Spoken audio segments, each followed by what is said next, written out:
being integrated into, that is DR Congo being integrated into the region so far. And we know South Sudan's vice president is urging regional mediators to intervene to protect the country's fragile peace deal, warning of a return to war amid alleged attacks by government troops on his forces. Riek Machar accused President Salva Kiir of violating a 2018 truce in a letter to the regional mediator. The eight-nation Intergovernmental Authority on Development, or IGAD. Machar said in the letter, and I quote, "The security situation in South Sudan has been deteriorating for the last few months. Therefore, we request, as a matter of urgency, the intervention of IGAD and other international partners to prevail on President Salva Kiir not to take this country back to war." There was heavy military deployment in the capital, Juba, on Monday near the international airport and the presidential palace, highlighting growing tensions.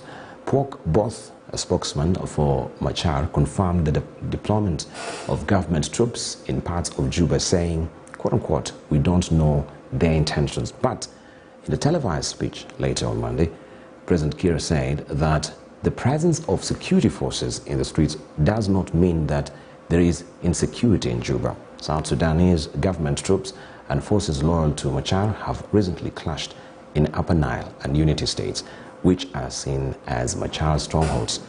Now, there were high hopes for peace and stability when oil-rich South Sudan gained its long-fought independence from Sudan in 2011, but the country slid into civil war in December 2013, largely based on ethnic divisions when forces loyal to Kiir battled those loyal to Machar. Tens of thousands of people were killed in the civil war, which ended with a 2010 peace agreement that brought Kiir and Machar together in a government of national unity. And I just want us now to focus on South Sudan and this looming war that Riek Machar is warning. What could be the genesis and why right now? Just last month we know that the two of them had gone to Rome to see the Pope and seeking prayers. So is this also what prayers are yielding so far? Right, let's just begin from with Professor Naomi Damba.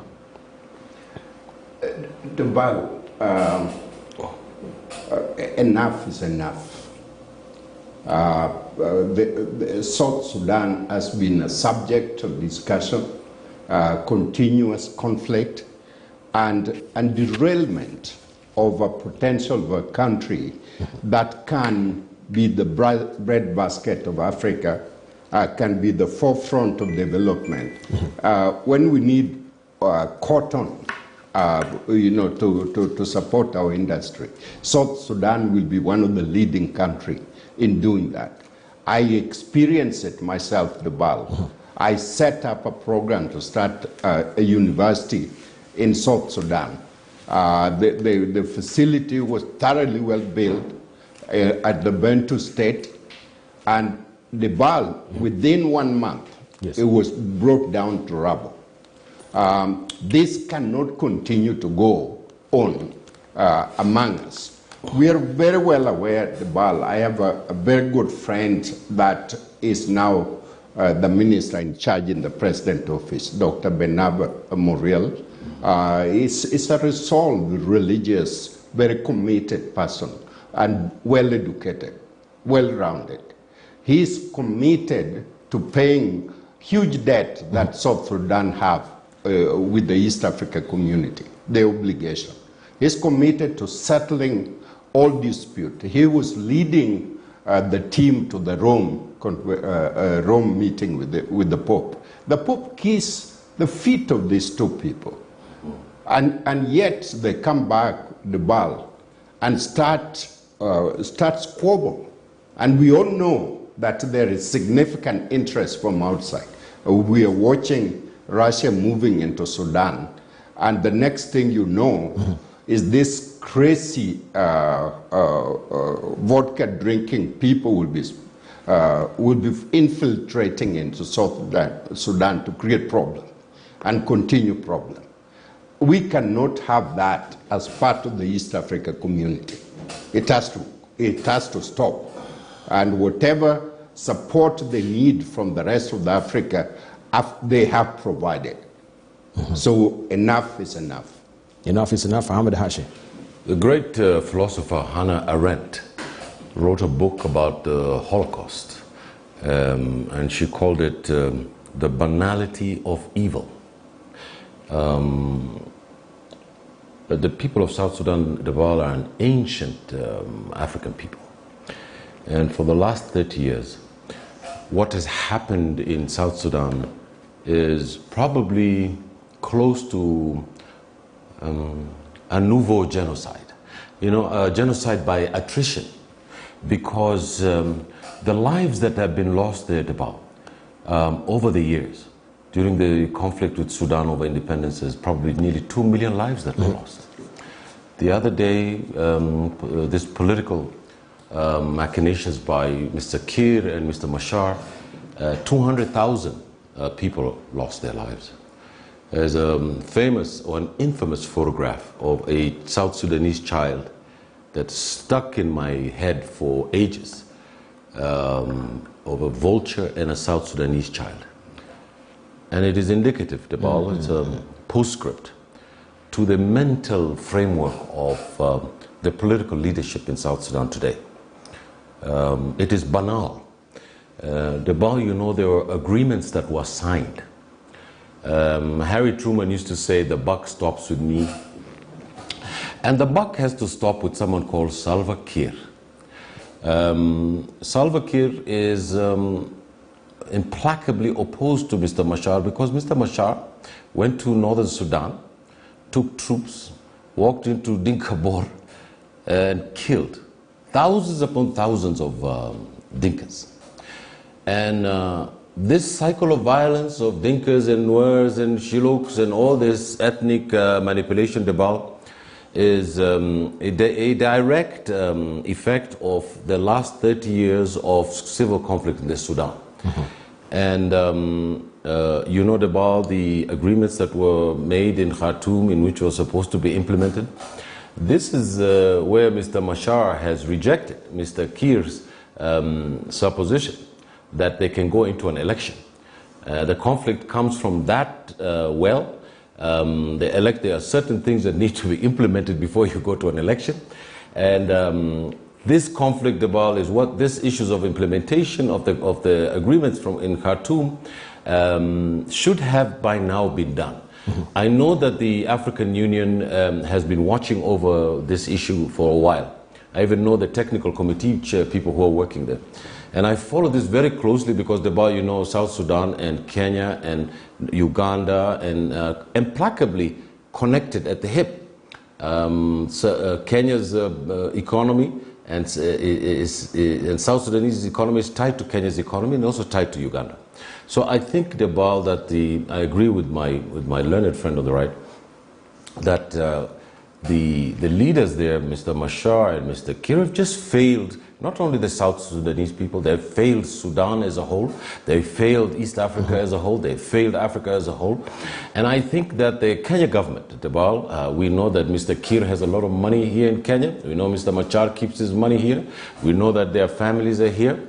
Mr. Yoweri Museveni yesterday told Kiir that he's not going to intervene again in Juba if anything else happens. He's washed his hands over Mr. Kiir. So in total, when you look at the whole mess, we in East Africa have to be absolutely concerned, because it is a moral jeopardy for there to be another civil war. I believe that the regional armies of this region, if those two guys start another civil war, we should occupy South Sudan and arrest those two people and bring them to trial. Because we're not going to allow another South Sudanese life to be lost because of the Napoleon Bonaparte complex of these two men. Thank you. Thank you very much. Dr. Kanenji, it seems also that what has really set off these particular tensions is the fact that we remember that unity of the army that was supposed to be there between Riek Machar and Salva Kiir. It seems Salva Kiir is not really honoring this, and this is actually now ruffling the feathers of Riek Machar, as it were, right now, with the latest development of what really happened on the ground with the deployment of the troops Maybe you could also highlight on that so that we know where is this tension really rising. They've tried to sort of happy medium also with the Pope. No, this is not really working at the end of the day. Dibal, there is a Swahili saying that usipozipa ufa utajenga ukuta. And this reminds me of actually one of the causes of the current conflict in Ukraine. And that was the failure to actually implement the Minsk peace agreement. Now, the 2018 revitalized agreement for the resolution of conflict in South Sudan, when you look at it, of course, it provided for a number of things and milestones to be achieved. Few of that have actually been achieved, including the reintegration of the militaries and disarmament and stuff like that. And so to the extent that important aspects of the agreement have not been implemented, and the fact that actually that period is coming to an end, it raises questions to what extent even the parties are actually prepared to be able to move ahead, because without implementing those critical issues, it's going to be virtually impossible to arrive at a peaceful transition. Now, in many peace agreements, for a peace agreement to stick in the language of conflict resolution, there must be consistent carrots and sticks to do that. I think there may have been some carrots, but hardly are we seeing real sticks. And real sticks has to come from powerful guarantors of the peace, but also from powerful players. Now, to what extent is the region and the international community actually bringing that to bear to ensure that people don't misbehave? You can't just wake up and take unilateral actions in contradiction or in violation of the agreement and get away with it, because that is going to send a wrong message to you that perhaps next time you can do the same thing and you're going to get away with it. And in my assessment, one thing that has been lacking in the conflict in South Sudan, as it is especially in the countries in the region, is there's been so much babysitting of the main players and the key players, and especially those who actually hold the levers of power. There's been very limited sanctions, real sanctions that can actually bite these people, to force them into ensuring that they do not hold the people of South Sudan hostage in perpetuity. Right. Thank you very much. Erasmus Moncha, briefly. Debal, on the 9th of July 2011, when I saw, because I was in Juba at that time, South Sudan hoisting its flag and gaining what one could have seen as independence from an African state, Sudan itself, there was such joy because Sudan had not known peace. I wouldn't put it even 30 years, as Hash is saying. The conflict in South Sudan started in 1956. So Sudan has never known peace, and South Sudanese have never known peace. And at that time, everybody was saying peace at last, and here is a newborn baby, we are going to see development, and everybody was jubilating. But here is where the problem started. International community, after that celebrations walked away, the problem of South Sudan had been solved. But lo and behold, the problems were just starting. By 2013, the conflict started. And I think, as Noah Midamba said, there have been a number of initiatives, the UN, the African Union, IGAD, and individual states like Kenya, that have tried the best they can to support South Sudan to stand on its feet. But one of the biggest challenges has been to respect those agreements and implement them. And I think all these agreements, if you look at what they have tried to address, is what Hassan has said. First, how do you stop that war, integrate the forces, demilitarize some of the areas, but also demobilize some of the forces so that you can now build a new army that is national outlook. That has completely failed. There is also now the political aspect, having dialogue. The problem with South Sudan is you have so many warlords, and the only way that anybody gains legitimacy is to start their own little war in their own little place so that they can come to the table as a warlord. Then that has also become very difficult on how to eventually manage the peace talks. The third area, in that same context, to have a national dialogue that is inclusive, but also then a rebirth of the nation, to have a constitution, then going to elections and all that. But also there is a third dimension, the humanitarian crisis that is there. As we speak, about 7 million people are in need of aid. And not to mention that over 80% of the population of South Sudan lives below poverty. So the situation is dire. And I don't know for how long the international community can watch us. Hassan says, we've been babysitting. International efforts have waned. Efforts even to address crimes against humanity have not borne fruit. And I think really international community once again should sit down and see a nation drowning and help the people of South Sudan. Right, but I need to come to you as well as a former chair, deputy chair of the African Union, because before we seek out also international intervention, we need to navel gaze and see what have we done as ourselves as Africans. And African Union has actually not really given enough premium attention and effort in trying to stimulate the situation in South Sudan, as it were, right? Despite the fact that we know this has been a long-drawn war, we've had ebbs and flows as far as efforts coming from the African Union is concerned. And the persistence, yes. Far from that, African Union has spent numerous resources to try and support the people of South Sudan. It has even, for instance, it had no less than President Obasanjo trying to address the issues of crimes against humanity. You had the former chair of the African Union Commission, who was also, put there to kind of shadow those leaders, help them in political dialogue.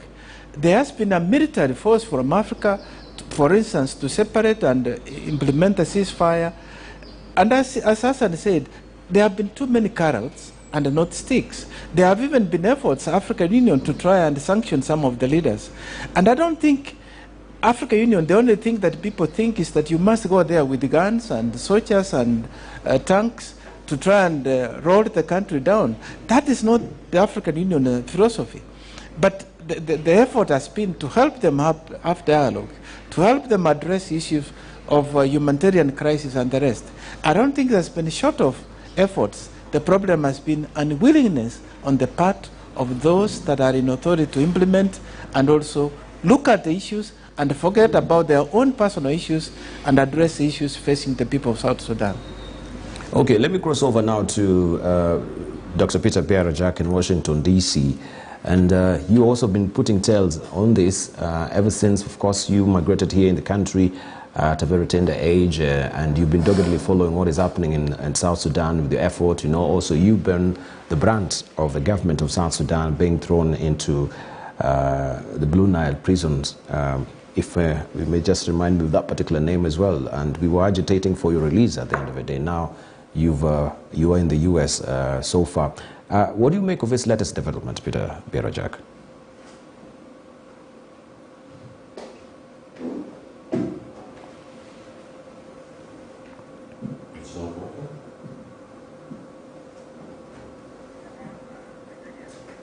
Well, we seem to have lost the audio from Peter Bierajak on this as well. He's trying to establish that. But we can hear from Mohamed Ashi. Yeah, well, you're getting Peter, and we're all interested, of course, to hear what he has to say about this. But, Depal, there's this existential question about the very nature of the sovereignty of South Sudan.